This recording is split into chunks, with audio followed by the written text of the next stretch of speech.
안녕하세요. 성경탐험일지의 진돌입니다. 오늘은 성경에 나오는 부자, 이 말에 대해서 기록해 보려고 하는데요. 부자가 되고 싶죠. 누구나 부자가 되고 싶어 합니다. 부자가 되고 싶은 건 아마 대부분 모든 사람들의 희망일 겁니다. 그런데 성경을 보면 부자는 하나님 나라에 들어가는 것이 어렵다라고 말을 하는데요. 부자가 하나님 나라에 들어가는 것보다 낙타가 바늘귀로 들어가는 것이 더 쉽다.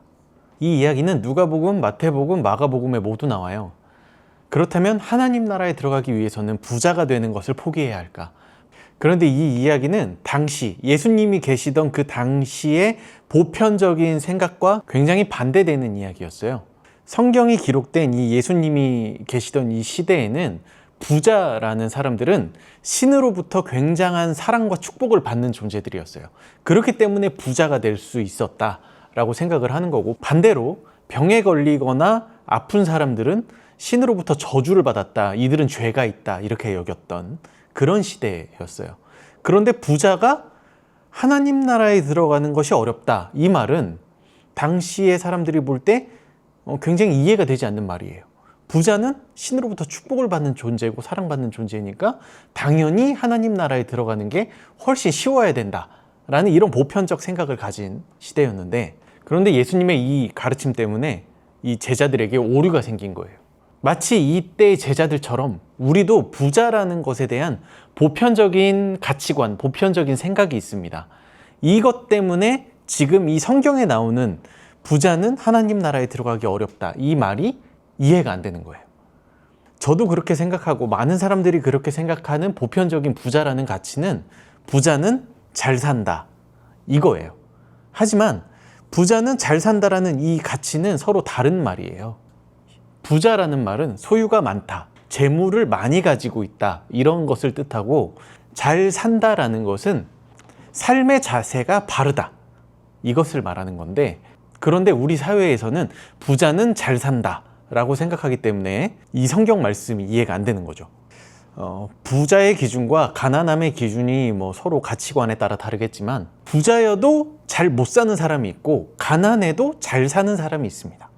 이 부자라는 가치와 잘 산다는 가치가 두 개를 서로 다른 가치로 보기 때문에 경우의 수는 4가지가 나올 수 있어요. 첫 번째는 부자인데 잘 못 살아, 이런 경우가 있죠. 예를 들어서 부자이고 인기도 많은데 스스로 삶을 끝내버리는 것을 선택한다거나, 부자인데 다른 사람들의 눈에는 피눈물 나게 하는 삶을 산다, 이런 경우가 있을 거고, 두 번째로는 가난한데 잘 사는 경우예요. 가난한데 행복하게 살면서 주변에 좋은 영향력을 끼치면서 사는 사람들이 있습니다. 세 번째로는 부자인데 잘 사는 경우예요. 소유도 많고 부자인데 삶의 자세가 굉장히 올바르고 주변에 좋은 영향력을 끼치면서 살아가는 사람들이 있습니다. 마지막으로는 제일 안타까운 경우인데, 가난한데 잘 못 살아요. 가난한데 불행해요. 그래서 주변의 도움을 받고 많은 도움의 손길이 그들에게 향하지만 악으로 갚고 분탕질을 하면서 막 그런 나쁜 영향력을 끼치는 거죠. 그래서 부자라는 것과 잘 산다라는 이 두 개를 따로 놓고 이해하면 이 성경 말씀이 조금 이해하기 쉬워집니다. 어떤 지도자가 예수께 물었다. 선하신 선생님, 내가 무엇을 해야 영생을 얻겠습니까? 예수께서 그에게 말씀하셨다. 어찌하여 너는 나를 선하다고 하느냐? 하나님 한 분밖에는 선한 분이 없다. 너는 계명을 알고 있을 것이다. 간음하지 말아라. 살인하지 말아라. 도둑질하지 말아라. 거짓으로 증언하지 말아라. 내 부모를 공경하여라 하지 않았느냐? 그가 말하였다. 나는 이런 모든 것은 어려서부터 다 지켰습니다. 예수께서 이 말을 들으시고 그에게 말씀하셨다. 내게는 아직도 한 가지 부족한 것이 있다. 내가 가진 것을 다 팔아서 가난한 사람들에게 나누어 주어라. 그리하면 내가 하늘에서 보화를 차지하게 될 것이다. 그리고 와서 나를 따라라. 이 말씀을 듣고서 그는 몹시 근심하였다. 그가 큰 부자이기 때문이었다. 예수께서는 그가 근심에 사로잡힌 것을 보시고 말씀하셨다. 재물을 가진 사람이 하나님 나라에 들어가기는 참으로 어렵다.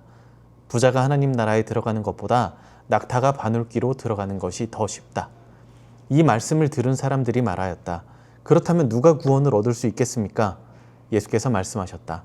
사람은 할 수 없는 일이라도 하나님은 하실 수 있다. 오늘 이 이야기의 결론입니다. 사람은 할 수 없는 일이라도 하나님은 하실 수 있다. 이게 이제 결론인데, 이 결론을 잘 알아들어야 돼요. 부자 청년에게 제공하신 솔루션처럼 너가 이 솔루션을 따라야 하나님 나라에 들어갈 수 있다가 아니에요. 사람이 할 수 있는 그 조건들이 아니라 하나님이 하실 수 있다.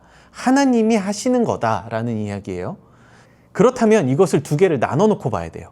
부자 청년에게 제공하신 솔루션과 이 이야기의 결론은 두 개는 다른 내용입니다 라고 나눠 놓고 봐야 된다는 거예요. 다시 부자 청년의 솔루션을 제공받기까지 가서 부자 청년의 입장으로 한번 이 이야기를 보자면, 이 사람은 소유도 많았고 잘 살았고 율법도 다 지켰고 유대인 그룹의 지도자로서 권력과 영향력도 있는 사람이었어요. 그렇다면 구원에 가장 가까운 사람이라고 스스로 생각했을 텐데 그 스스로는 확신이 없었던 거예요. 어떻게 영생을 얻어야 되는 건가? 아무리 열심히 살고 소유도 많고 잘 살았지만 나는 답을 모르겠다. 그래서 예수님이라는 이 분이 나에게 답을 주실 수 있을 것 같으니까 예수님에게 와서 물은 거예요. 그때 예수님이 제공하신 솔루션. 너는 가진 재산을 가난한 사람들에게 나누어 주고 나를 따라라. 이거는 이 부자 청년에게 해당하는 솔루션이에요. 1대1 솔루션이라는 거죠. 그리고 결론에 그 주변에 있는 사람들이 그럼 누가 하나님 나라에 들어갈 수 있는 겁니까? 라고 되물었을 때 해주신 그 말씀은 진리예요. 이거는 모두에게 해당하는 이야기예요. 사람으로서는 할 수 없다. 하나님이 하실 수 있다. 영생은 네가 뭘 해서 얻어내는 게 아니고 하나님이 이루어서 선물로 주시는 거니까 지금 네가 할 일은, 예수님이 주신 1대1 솔루션, 네가 할 일은 나를 따르는 거야. 그러기 위해서는 네가 가지고 있는 그 최우선의 가치, 소유물들, 그것을 놓고 따라올 필요가 있겠지라고 말씀하시는 거예요. 이거는 지금을 사는 우리 크리스천에게도 똑같이 적용되는 이야기죠. 예수님을 닮아가는 사람, 예수님을 따라가는 사람, 그게 크리스천의 삶이고 제자의 삶이니까 이거는 같은 이야기일 겁니다. 여기서 예수님이 하신 말씀이 그렇게 하면 내가 하늘에서 보화를 차지하게 될 것이다 라고 하신 이 하늘의 보화는 하늘에 쌓는 보물과 같은 그 이야기인데, 이 하늘에서의 보화는 다음 편에 기록을 해볼게요. 이것까지 정립이 돼야 이 땅을 천국으로 사는 기준이 명확해지거든요. 이건 다음 편에 기록을 해볼 테니까 다음 기록에 꼭 같이 한번 다시 살펴보기로 하고, 부자에 대해서 디모데전서에서 바울은 이렇게 이야기합니다. 자족할 줄 아는 사람에게는 경건은 큰 이득을 줍니다. 우리는 아무것도 세상에 가지고 오지 않았으므로 아무것도 가지고 떠나갈 수 없습니다. 우리는 먹을 것과 입을 것이 있으면 그것으로 만족해야 할 것입니다. 그러나 부자가 되기를 원하는 사람은 유혹과 올무와 여러 가지 어리석고도 해로운 욕심에 떨어집니다. 이것들은 사람을 파멸과 멸망에 빠뜨립니다. 돈을 사랑하는 것이 모든 악의 뿌리입니다. 돈을 쫓다가 믿음에서 떠나 헤매이기도 하고 많은 고통을 겪기도 한 사람이 더러 있습니다. 성경은 특정 단어를 표현할 때 극단적 이분법을 적용하고 있다라고 여러 번 이야기했는데, 이 부자라는 단어도 이 이분법에 해당합니다. 부자 그리고 가난이라는 이 이분법에 매칭이 되는데, 부자라는 것의 기준이 뭐예요? 10억? 100억? 아니면 아파트 2채? 차는 1억 이상? 이런 현대적인 부자의 기준, 이런 게 아니라 성경에서 말하는 부자는 부자가 되기를 원하는 사람, 또는 부자라는 그 소유를 많이 가지는 것이 최고 우선 가치인 사람, 이것을 뜻해요. 그렇기 때문에 성경에서 말하는 부자는 지금 많이 가지고 있느냐 아니면 지금 없느냐, 이걸 뜻하는 게 아니라 부자가 되고 싶은 사람, 부자가 되고 싶은 마음이 가장 우선인 사람을 다 부자라고 얘기하는 거예요. 반대로 가난은 부자라는 그 소유의 가치가 우선 목적이 아닌 사람, 이것을 가난한 사람이라고 표현하고 있다는 거죠. 이 부자와 가난은 현재 내가 가지고 있는 소유물로 판단하는 게 아니에요. 내 마음의 가치 우선순위가 어디에 있는가를 기준으로 표현하고 있다는 겁니다. 성경에는 참 많은 부자들이 나와요. 그 중에는 니고데모라고 하는 사람이 있는데, 이 사람은 바리새파 지도자이면서 예수님에게 밤에 몰래 찾아와서 질문을 했던 사람입니다. 예수님이 이때 거듭남에 대해서 설명을 하셨었죠. 이 니고데모는 나중에 또 등장을 하는데 유대인 지도자인 바리새파 사람인데 예수님의 변호를 했던 또 그런 사람이고, 예수님이 십자가에서 돌아가신 후에 장사를 지낼 때 많은 모략과 침향을 가지고 와서 장례를 도왔던 사람이기도 합니다. 아리마대 사람 요셉이라는 사람이 나오기도 하죠. 이 사람은 예수님이 십자가에 달리셨던 그날, 예수님이 이제 돌아가셨을 때 장례를 치르기 위해서 본디오 빌라도에게 가서 예수님의 시신을 내어달라라고 요청했던 사람이고, 자신을 위해서 마련했던 돌무덤을 예수님에게 드렸던 그런 사람이기도 합니다. 이 사람이 빌라도 앞에 나아갈 때까지는 유대인의 지도자이면서 많은 재산을 가진 사람이 로마의 최고 권력자 앞에 나가서 그 십자가에 달린 최고형을 받은 죄인을 내어달라고 할 때는 목숨과 재산을 다 걸고 나가는 거예요. 그리고 또 유명한 부자 중에는 삭개오가 있죠. 삭개오는 세리였습니다. 당시에는 정말 악독한 사람, 이렇게 여겨지기도 하지만 어쨌든 굉장히 많은 부를 가지고 있는 사람이었죠. 부를 쌓기 위해서는 많은 악한 일들을 행했을 수 있지만 예수님을 만난 이후에는 내가 잘못한 사람들에게는 2배로 돌려주겠다. 그리고 앞으로는 그렇게 하지 않겠다고 다짐을 했던 사람이기도 합니다.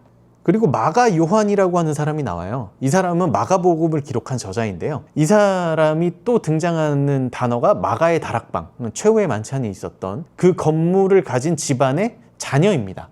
그냥 부잣집 도련님이에요.